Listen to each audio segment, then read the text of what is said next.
Penny ice candy. ഈ ഒരു bill board നിങ്ങൾ ഒരുവിധപ്പെട്ട എല്ലാവരും കണ്ടിട്ടുള്ളതായിരിക്കും. ഒരുപാട് റീൽസ് ഇതുമായിട്ട് ബന്ധപ്പെട്ട് സോഷ്യൽ മീഡിയയിൽ ഇറങ്ങുന്നുണ്ട്. ഒരുപാട് റീൽസ് ഇത് ഇറങ്ങുന്നുണ്ട്. ഞാൻ നിങ്ങളുടെ ഒരു ആരാധകനാണ്. ഓഹോ, നിങ്ങളുടെ സർവ്വങ്ങളും ഞാൻ വായിച്ചു. എന്തുകൊണ്ട് ഇതിനെപ്പറ്റി സംസാരിക്കുന്നു എന്നുള്ളത് പറയാം. ആദ്യത്തെ ഈ ബിൽ ബോർഡ് ഭയങ്കരമായിട്ട് സോഷ്യൽ മീഡിയയിൽ, പ്രത്യേകിച്ച് ഇൻസ്റ്റാഗ്രാമിലും ഫേസ്ബുക്കിലും ഒക്കെ വൈറലായ സാധനമാണ്. പ്രമുഖ വാർത്താ ചാനലുകൾ വരെ ന്യൂസ് ആക്കിയ ഐറ്റമാണ്. ആരും ഈമ്പിപ്പോകും, ഒരുത്തൻ ഈ സാധനം ഊറിക്കൊണ്ടിരിക്കുന്നു, ആരും ഈമ്പിപ്പോകും എന്നാണ് അതിന്റെ ഒരു ക്യാപ്ഷൻ. നാട്ടുകാരെ, നിങ്ങൾ ആരെ പറ്റിക്കാൻ വേണ്ടിയിട്ടല്ല, ഒരു നല്ല കാര്യത്തിന് വേണ്ടിയിട്ടാണ്. എന്തുകൊണ്ട് ഈ ഒരു സാധനം ട്രെൻഡായി എന്ന് ചോദിച്ചു കഴിഞ്ഞാൽ നിങ്ങൾക്കും അറിയാം, എനിക്കും അറിയാം, ആരും ഊമ്പിപ്പോകും. ഇതാണ് കമ്പനിക്കാർ ഉദ്ദേശിച്ചത്. അങ്ങനത്തെ ആൺകുട്ടികൾ ആരാടാ ഈ കരയിൽ? വേറെ ആരുമല്ല, അതവൻ തന്നെ. അവൻ പുലിയല്ലേ? സീറോ കോസ്റ്റിൽ ഇവരുടെ ഡിജിറ്റൽ മാർക്കറ്റിംഗ് നടന്നു. സാധാരണ ഡിജിറ്റൽ മാർക്കറ്റിംഗിന് വേണ്ടിയിട്ട് ലക്ഷങ്ങളും കോടികളുമാണ് ഓരോ കമ്പനികൾ ചെലവാക്കുന്നത്. ഇത് ഇവരുടെ സീറോ കോസ്റ്റ് നടന്നു. ബിൽ ബോർഡിന്റെ പൈസ മാത്രമേ ആയുള്ളൂ. പ്രതിഫലം വെച്ചിക്കാതെ കർമ്മം ചെയ്യുക, ഈ കാര്യത്തിൽ ഇതാണ് എന്റെ പോളിസി. പക്ഷെ ഇപ്പൊ അവര് രണ്ടാമത്തെ ബിൽ ബോർഡായിട്ട് വന്നു. ഞാൻ ആദ്യം കാണിച്ചത് ഇതാണ്. പല സ്ഥലങ്ങളിലായിട്ട് വെച്ചിട്ടുണ്ട്. What is inside your penny ice?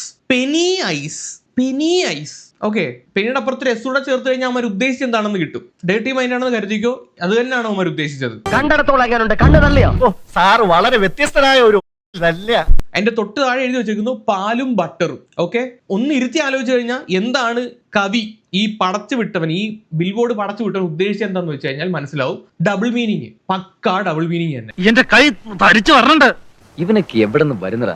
ഇതൊരു വൃത്തികെട്ട പരിപാടിയാണ്. നമ്മൾ സാധാരണ ഒമർ ലുലുവിനെ പോലുള്ള ആളുകളുടെ സിനിമകളിലൊക്കെയാണ് ഡബിൾ മീനിങ് വന്നത്. അതും പൈസ കൊടുത്ത് അല്ലെങ്കിൽ നമ്മുടെ പേഴ്സണൽ സ്പേസിലൊക്കെ ഇരുന്നിട്ടായിരുന്നു കാണുന്നത്. ഇത് പബ്ലിക് ആയിട്ട് കൊണ്ടുപോയി ബോർഡിനകത്ത് പണിത് വെച്ചേക്കാണ് ഡബിൾ മീനിങ് സാധനം. ഇതിനെ എങ്ങനെ എൻകറേജ് ചെയ്യാൻ പറ്റും? ഇമാതിരി ഐസും ക്യാൻഡിയും ഒക്കെ ഏറ്റവും കൂടുതൽ കഴിക്കുന്നത് ആരാണ്? അട്രാക്ട് ചെയ്യുന്നത് ആരാണ്? കുട്ടികളെയാണ്. ഇതൊക്കെ കണ്ടിട്ടാണോ നമ്മുടെ കുട്ടികൾ വളരേണ്ടത്?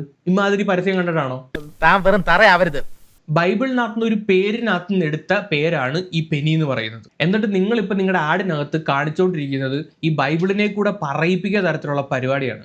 നമ്മുടെ തനതായ ഒരു പൈതൃകത്തിൽ നമ്മുടെ പൂർവികന്മാര് സംസാരിച്ച് വന്നിരുന്ന അതേ ഭാഷ. അതെ അതെ, ഇത് നമ്മുടെ പൂർവികന്മാര് സംസാരിക്കുന്ന സമയത്ത് അവര് പോലും ഉദ്ദേശിച്ചിട്ട് കാണൂല അണ്ണന്മാരിങ്ങനെ വന്നിരുന്ന് പൂർവികന്മാരുടെ വാക്കിനെ ഈമ്പിക്കുമെന്ന്. ആരും ഈമ്പിഭാഗം. അവന് ശരിയല്ല, നിങ്ങളും ശരിയല്ല, മനുഷ്യന് ഒരുമാതിരി. പിന്നെ ഈ ഒരു വീഡിയോ പോലും ഇവർക്ക് പബ്ലിസിറ്റിയാണ്, എനിക്കറിയാം. പക്ഷെ ഇതെനിക്ക് പറയണമെന്ന് തോന്നി, അതുകൊണ്ടാണ് പറയുന്നത്. തുടങ്ങിയിട്ടുള്ളൂ, ഞാൻ വേണ്ടെന്ന് വെച്ചിരുന്നതാ.